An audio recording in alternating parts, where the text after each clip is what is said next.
ever wonder what people mean when they say things like, well, you better talk to the people who escaped communism?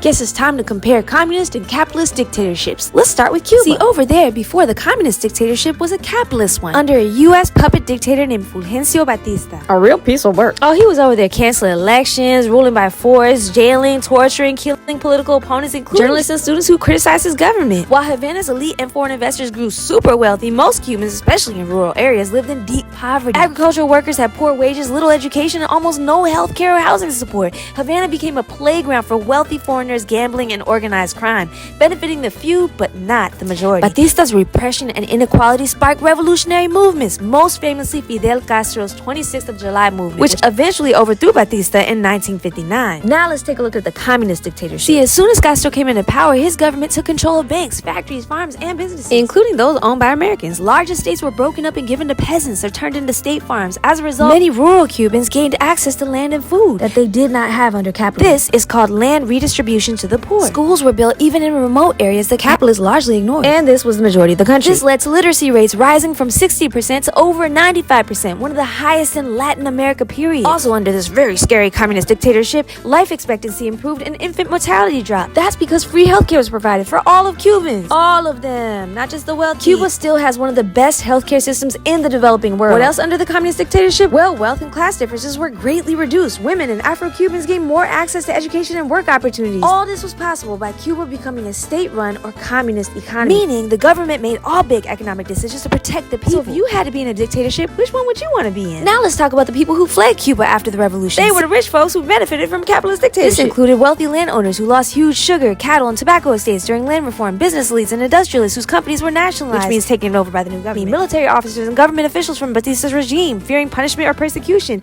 members of the urban bourgeois. Context: before the revolution, American corporations dominated Cuba's economy. These elites were often partners, employees, or local owners linked to those corporations. And what they were fleeing was their capitalist right to ignore the suffering of the rest of their country. And that's how you sift through propaganda, specifically capitalist propaganda, because that's the state we're living in. Follow for more truth telling.